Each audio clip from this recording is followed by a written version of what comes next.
नमस्कार प्यारे हिंदुस्तान न्यूज 24/7 में आपका हार्दिक स्वागत है। रोहतक से बड़ी खबर आ रही है। बॉन्ड पॉलिसी के खिलाफ पहले ही दिन कक्षा का बहिष्कार कर धरने पर बैठे नए बैच के विद्यार्थी। नए MBBS विद्यार्थियों ने सरकार को नोटिफिकेशन जारी कर की बॉन्ड पॉलिसी वापस लेने की अपील। बॉन्ड पॉलिसी न विद्यार्थियों के हित में न ही स्वास्थ्य सेवाओं के। दर्जी व मोची के बच्चे बड़ी मुश्किल से नीट में रैंक लेकर MBBS में प्रवेश लेने में हुए हैं सफल। उनका भी डॉक्टर बनने का है सपना, तो सरकार तोड़ रही है। छात्रों का आरोप, बॉन्ड पॉलिसी मामले में ढील बरत रही है सरकार। इसी कारण विद्यार्थियों को अपनी पढ़ाई का उठाना पड़ रहा है नुकसान। बैच 2020 के विद्यार्थी भी बॉन्ड पॉलिसी के विरोध में अपनी परीक्षा कर चुके हैं बहिष्कार। रोहतक में बॉन्ड पॉलिसी के खिलाफ PGI में MBBS विद्यार्थियों का धरना जारी। निदेशक करे के बाद अनशनरत विद्यार्थियों को नए विद्यार्थियों का भी समर्थन मिला। संस्थान में पहले ही दिन कक्षा का बहिष्कार कर नए विद्यार्थी भी आंदोलन में शामिल हो गए। इस संबंध में निदेशक को पत्र लिखकर सूचित कर दिया गया है। साथ ही विद्यार्थियों ने सरकार को नोटिफिकेशन जारी करने के साथ बॉन्ड पॉलिसी वापस लेने की अपील की है। ऐसा न होने पर आंदोलन तेज करने की भी चेतावनी दी है। MBBS के नए विद्यार्थी पहली बार कक्षा के लिए संस्थान पहुंचे। यहाँ कक्षा का बहिष्कार करते हुए बॉन्ड पॉलिसी के विरोध में आंदोलन विद्यार्थियों के साथ संघर्ष में शामिल हो गए। नए विद्यार्थियों ने निदेशक को अपने आंदोलन में शामिल होने की लिखित सूचना देने के साथ ही अनशन स्थल पर मीडिया को भी इस बारे में अवगत कराया। विद्यार्थियों ने साफ कहा कि सरकार बॉन्ड पॉलिसी की तुरंत वापस ले। यह न सरकार के हित में है, न विद्यार्थी व न स्वास्थ्य सेवाओं के। उन्होंने कहा कि दर्जी व मोची के बच्चे बड़ी मुश्किल से नीट में रैंक लेकर MBBS में प्रवेश लेने में सफल हुए। उनका भी सपना डॉक्टर बनने का है। बचपन से इसी सपने के साथ वो बड़े हुए। उनका कहना था अब सरकार की 40 लाख रुपए की बॉन्ड पॉलिसी उनके इस सपने को चकनाचूर कर रही है। पिछड़े मध्यम वर्ग के परिवारों के बच्चे इतनी बड़ी रकम देने में असमर्थ है, इसलिए सरकार उनकी आवाज व अपील सुने व जनहित में फैसला ले। इधर पहले से आंदोलन विद्यार्थियों ने कहा सरकार से 30 नवंबर को बात हुई थी। इसके बाद से अब तक इस संबंध में कोई पत्र या नोटिफिकेशन जारी नहीं हुआ। इसमें सरकार से हुई बातचीत व शर्तों की स्थिति स्पष्ट हो। इसी के आधार पर विद्यार्थी अपना आंदोलन जारी रखने और कक्षाओं में जाने का फैसला लेंगे। रोहतक से अनुपमा सैनी की विशेष रिपोर्ट। करो और न्याय करो, शर्म करो और न्याय करो, खट्टर सरकार शर्म करो, शर्म करो, शर्म करो। MBBS 2022 बैच का छात्र थे। आज प्रेस कॉन्फ्रेंस कर रहे हैं, किस विषय पे कर रहे हैं आप, क्या मुद्दा? जी आज मेन उद्देश्य हमारा ये है कि सबसे पहले तो हम जो चल रहा है उसके बारे में आपको बताएं और 2022 बैच ने अपने क्लासेज ना जाने का एक फैसला लिया है, उसके बारे में सबको क्या निर्णय लिया? 2022 बैच पे जैसा कि शुरू से सरकार ने हम पे एक पॉलिसी सबसे पहले हमारे पर क्या किया था। जब भी हमारा एडमिशन हुआ उसके बाद में 10 लाख की सरकार ने हमसे डिमांड करी कि आपका एडमिशन तब देंगे जब आप हमें 10 लाख रुपए 15 दिन के अंदर दे देते हैं। तो उसके बाद में अब जैसे कि जो नई पॉलिसी हमारे ऊपर लागू है उसमें भी हमें 40 लाख रुपए पे करने पड़ते हैं सरकार को। हम उसके बिल्कुल खिलाफ हैं। सरकार ने कहा है कि भाई हम कम कर रहे हैं 10 लाख रुपए और समय अवधि भी 7 से 5 कर रहे हैं, तो उससे संतुष्ट नहीं है? जी उससे भी हम कहीं ना कहीं संतुष्ट नहीं हैं, लेकिन अभी के लिए हम सरकार से इतना चाहते हैं कि जितना सरकार ने बातों में बोला है उतना हमें एक लिखित में भी जल्दी से जल्दी दे। ऐसे घटा रहे हैं तो आप कैसे अफोर्ड कर रहे हैं? आपकी फैमिली जो अब फिलहाल कितनी है आपकी फिलहाल फीस? मतलब 80,000 रुपये कॉलेज की फ़ीस है, जिसपे हमने बैंक से एजुकेशन लोन लिया हुआ है साल की फीस देने का। तो आपकी फैमिली कैसे अफोर्ड कर रही है उसको? अगर मान लो 40 लाख देने पड़े या 30 लाख देने पड़े तो कैसे अफोर्ड हो पाएगा? जी मेरी फैमिली ये बिल्कुल भी अफोर्ड नहीं कर सकती। मेरी शुरू से ही पढ़ाई बहुत मुश्किलों से के दौर से गुजरी है। मेरी मम्मी एक दर्जी है और मेरे अभी तक की पढ़ाई के लिए भी मेरी मम्मी ने बहुत मुश्किलों से, मेरे पापा ने और मेरी मम्मी ने बहुत मुश्किलों से पैसे जोड़े हैं और मेरी यहाँ तक की पढ़ाई तक मैं पहुँच पाया हूँ। तो वो ये घर में ही सिलाई करते हैं? जी बिल्कुल, मेरी मम्मी घर में सिलाई करती है। हमारा गांव में एक छोटी सी दुकान है। मेरा नाम अर्पण है। मेरा एडमिशन अभी 2022 MBBS कोर्स के लिए PGIMS रोहतक में हुआ है। तो आप आज प्रेस कॉन्फ्रेंस कर रहे हैं, जी तो आपने एकेडमी के बहिष्कार का निर्णय लिया, क्यों लिया है? सबसे पहली चीज़ तो एकेडमिक बहिष्कार हम इसलिए कर रहे हैं क्योंकि जो स्टूडेंट्स के ऊपर, मेडिकल स्टूडेंट्स के ऊपर पॉलिसीज हैं उनसे उनका भविष्य टोटल अंधकार में ही है। तो इससे कोई चीज़ फ़र्क ही नहीं पड़ेगा अगर हम अभी क्लासेस में बैठ रहे हैं। अभी हम 5 साल के बाद ग्रेजुएट भी हो जाए बिना आवाज़ उठाए, चुपचाप सर नीचे करके D हॉल में जाके क्लासेस लगाएं, प्रोफेसर से अच्छे ग्रेड्स भी ले लें, तो 5 साल बाद हमारे पास कोई इंडिपेंडेंस, कोई स्कोप कुछ है तो नहीं।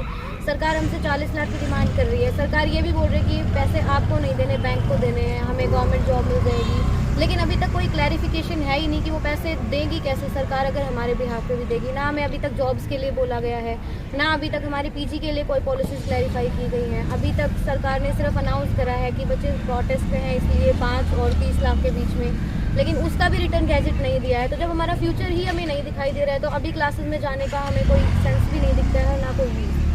मेरा नाम अभिषेक भारद्वाज है, कहाँ से हो? मैं जींद जिले से हूँ। एडमिशन कब हुआ आपका?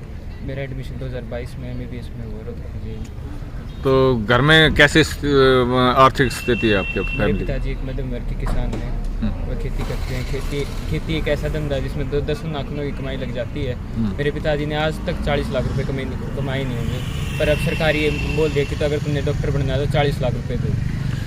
मेरा सरकार से एक ही प्रश्न है कि अब हम जैसे लोग 40 लाख रुपए कहाँ से लाएंगे? सरकार ने तो एक बॉन्ड पॉलिसी लगा के ये कह दिया है कि गरीब मजदूर और किसान का अब बेटा या बेटी डॉक्टर नहीं बन सकती। तो जो 40 लाख आएंगे कहाँ से? अब लोन बैंक देगा नहीं, क्योंकि जब बैंक वाले भी प्रॉपर्टी मांगते हैं। सरकार ने तो पहले भी किसानों को कर्जों की मार में मारा है और अब आगे भी यही होना है। तो कैसे हम 5 साल के बाद कर्जे के नीचे दब जाएंगे और ऐसे ही मध्यम वर्ग का शोषण होता रहेगा। तो ये सरकार को क्या कहना चाहते हो? सरकार से सिर्फ एक ही सवाल है, क्या अब मध्यम वर्ग के बच्चों डॉक्टर नहीं बन सकते?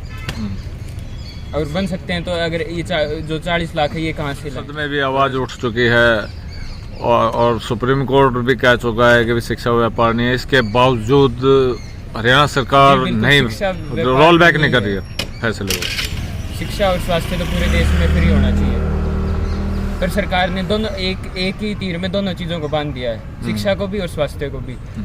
उन्होंने शिक्षा के नाम पे डॉक्टरों को बांध दिया। जनरेशन है उसको बंधुआ मजदूर रखना चाहते हैं क्या? सरकार तो बस डॉक्टरों को अब दबाना चाह रही है।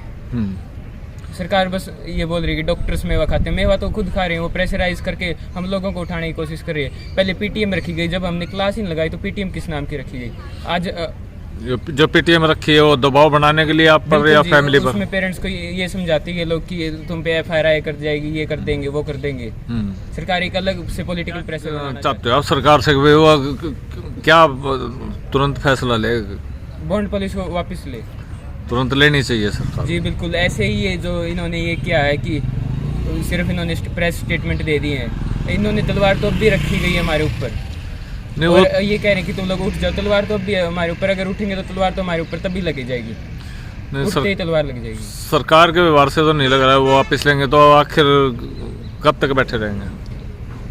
अगर सरकार वापस नहीं लेगी देखो तो भी मरना हमको, तो इससे अच्छा तो इधर बैठ के ही मर लें।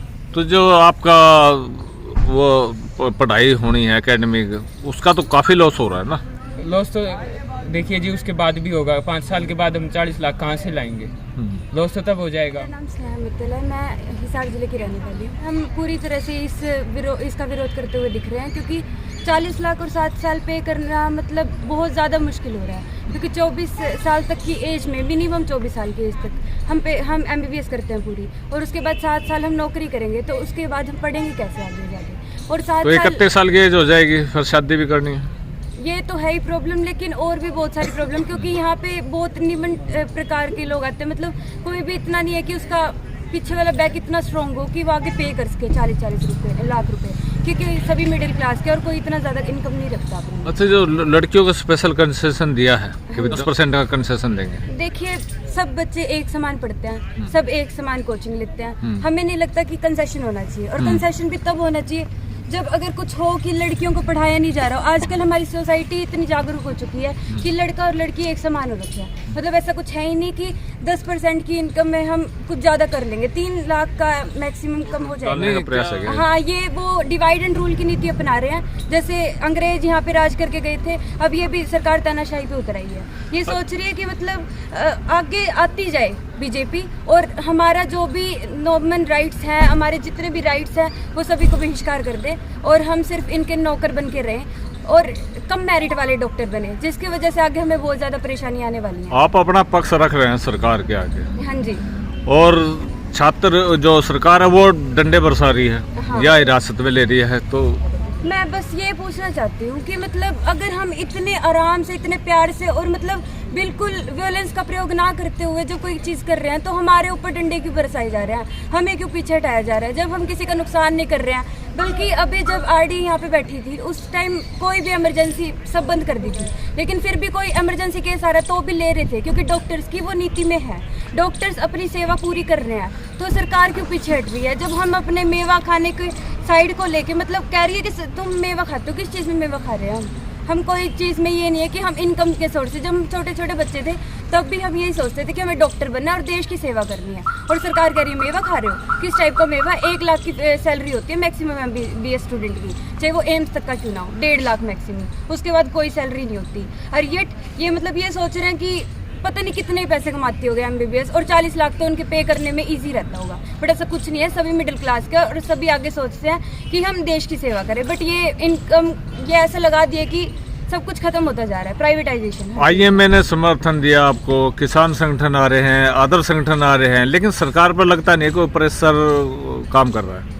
देखिए सरकार पता नहीं पत्थर जैसी हो गई है, मतलब शायद उनको समझ नहीं आ रही है, पता नहीं क्या चीज़ है, ठीक है, लेकिन उनके दिमाग में ये घुस ही नहीं रहा है कि बच्चे दुखी हो रहे हैं, बच्चों की पढ़ाई डिस्टर्ब हो रही है, आगे आने वाली जनरेशन इतनी ज़्यादा दुखी है कि मतलब यहाँ पे कुछ जैसे पेशेंट भी नॉर्मल सरकारी स्कूल हॉस्पिटल्स में इलाज कराने आ रहे हैं, तो वो सोच रहे हैं कि हाँ भाई अच्छा इलाज होगा, लेकिन डॉक्टर्स ही अच्छे नहीं है तो इलाज कैसे हो जाएगा? जिस बच्चे को मेहनत करना आता है ना वही मतलब आगे पेशेंट को सीरियसली लेगा, लेकिन यहाँ पे तो पेशेंट्स को सीरियसली कैसे ले लेंगे जब 500 के मतलब मार्क्स लाके और बच्चे यहाँ पे एडमिशन लेंगे। तो आज आपने एकेडमी का बहिष्कार किया, आगे अगर मान लो नहीं मानते हो आगे क्या निर्णय हो सकता है? हम हर तरह की चीज़ें करने को तैयार हैं, हम पीछे नहीं हटेंगे। हमने 45 दिन का यहाँ पे अल्टीमेट रखा है, और अगर अब भी नहीं पूरा हो रहा है ना तो हम चाहे कहीं तक जाना पड़े, आगे हमारा कितना ही पढ़ाई का लॉस हो, लेकिन हम पीछे हटने वालों में से नहीं है। पहले हड़ताल जैसे महात्मा गांधी ने की, अंग्रेजों को झुकाया, हाँ जी, आज लगता नहीं है कि वो उस एजुटेशन का कोई असर वर्तमान सरकारों पर हो रहा है, क्योंकि आप कैंडल मार्च भी निकाल चुके हैं, भूख हड़ताल भी कर चुके हैं, और लगातार ही मतलब शाम को कोई ह्यूमन चैन बना रहे हैं। तो कारण क्या है कि ऐसे क्या बेदर्द हो गए सरकार के, क्यों नहीं? पहले वाले जमाने में गांधी जी की नीतियां काम आ रही थी, वियोलेंस मत करो, ये मत करो, वो मत करो, लेकिन मेरे को लग रहा है आज हमारा प्रोफेशन हमें रोक रहा है कि तुम ऐसा कुछ मत करो कि पब्लिक को दुखी होना पड़े या फिर मतलब नॉर्मल जनता को दुखी होना पड़े, कुछ भी हम ऐसा कुछ भी नहीं कर रहे, ये हमारी बात नहीं मानी जा रही है। तो अगर हमें आगे आने वाले टाइम में अगर वियोलेंस का सहारा लेना पड़े तो हम लेंगे, क्योंकि हम अपने प्रोफेशन को साइड के पहले हम खुद हैं, उसके बाद प्रोफेशन है हमारा। ये कोई मतलब हमारी जाने ज़्यादा इंपॉर्टेंट है, अगर हम कहाँ से पे कर देंगे। हम अपील करना चाहेंगे आप सरकार से? लीगल नहीं है, हम अपील कर के थक चुके हैं, आप सही बता रहे हैं कि हम नहीं करना चाहते अपील। सब्र का पैमाना छलकने वाला है। हाँ, अब हम जो भी हो सकता है हम वो करेंगे, लेकिन हम इस पॉलिसी को नहीं आने देंगे, अब हम खत्म करवा के रहेंगे।